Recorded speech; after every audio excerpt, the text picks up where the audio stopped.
తిరుపతి జిల్లా సూళ్లూరుపేటలో జరిగిన కాంగ్రెస్ పార్టీ ప్రచారంలో మాజీ కేంద్ర మంత్రి డాక్టర్ చింతామోహన్ మాట్లాడుతూ, ఈ దేశంలో పేద ధనిక వ్యత్యాసాలు బాగా కనబడుతున్నాయని, ఇది మోడీ పతనమని, బీజేపీ, వైసీపీ, టీడీపీ వ్యతిరేక పవనాలు బాగా వీస్తున్నాయని, భారతీయ జనతా పార్టీ ఓడిపోవడం ఖాయమని, మోడీ 10 సంవత్సరాలుగా ఏమీ చేయలేదని, కాంగ్రెస్ పార్టీ వల్ల శ్రీ సిటీలో 60,000 మందికి ఉద్యోగ అవకాశాలు వచ్చాయని, దేశవ్యాప్తంగా కాంగ్రెస్కి అనుకూల గాలి వీస్తోందని ఆయన చెప్పారు.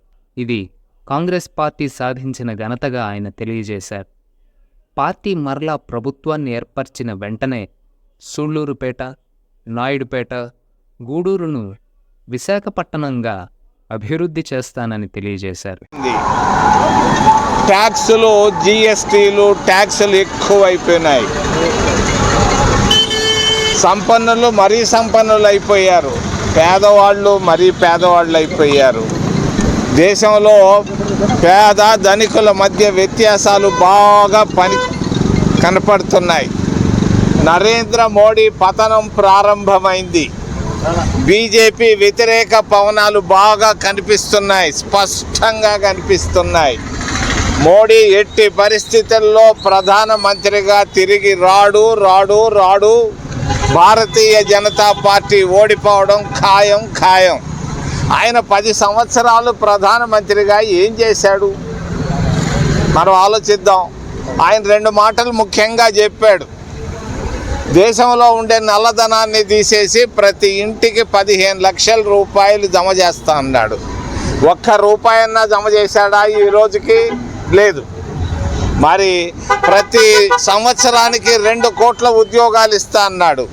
ఈ 10 సంవత్సరాల్లో 20 కోట్ల మంది ఉద్యోగాలు ఇవ్వాలి.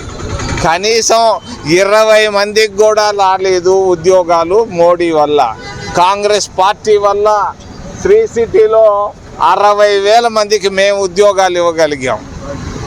60,000 మందికి ఉద్యోగాలు ఇవ్వగలిగాం. 30,000 మంది మహిళలు కూడా ఈరోజు ఉద్యోగాల్లో ఉన్నారు. ఇది కాంగ్రెస్ పార్టీ సాధించినటువంటి ఘన విజయం. సూళ్లూరుపేటకు వస్తే శ్రీహరికోటనిచ్చాం. శ్రీహరికోట వల్ల సూళ్లూరుపేట ప్రపంచ పటంలో వచ్చింది. ఇది కాంగ్రెస్ పార్టీ చేసింది. అభివృద్ధి శూన్యం నరేంద్ర మోడీ ప్రభుత్వంలో. మరి జగన్మోహన్ రెడ్డి దళిత వ్యతిరేకి. దళితులకు ఫైనాన్స్ కార్పొరేషన్ని మూసేశాడు. ఓబీసీలకు ఫైనాన్స్ కార్పొరేషన్ మూసేశాడు. ఎస్సీలకు స్కాలర్షిప్పులు తగ్గించేశాడు. ఓబీసీలకు స్కాలర్షిప్పులు తగ్గించేశాడు. ఆయన చేసింది ఏంటంటే రాష్ట్రంలో రౌడీతనం పెంచేశాడు.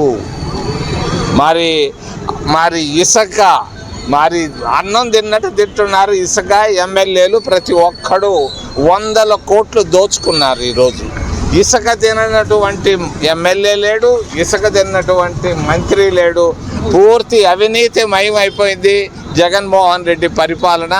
ఆయనకు ఓటేసి ఈరోజు చెడిపోయింది ఆంధ్రప్రదేశ్ రాష్ట్రం.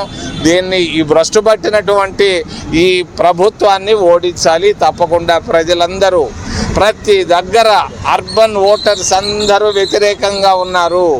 అర్బన్ ఓటర్లందరూ వ్యతిరేకంగా ఉన్నారు.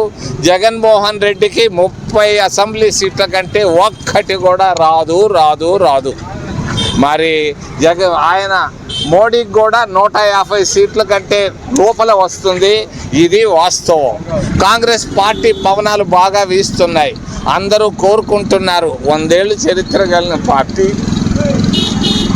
మంచి పార్టీ. ఈ పార్టీ రావాలి అంటున్నారు.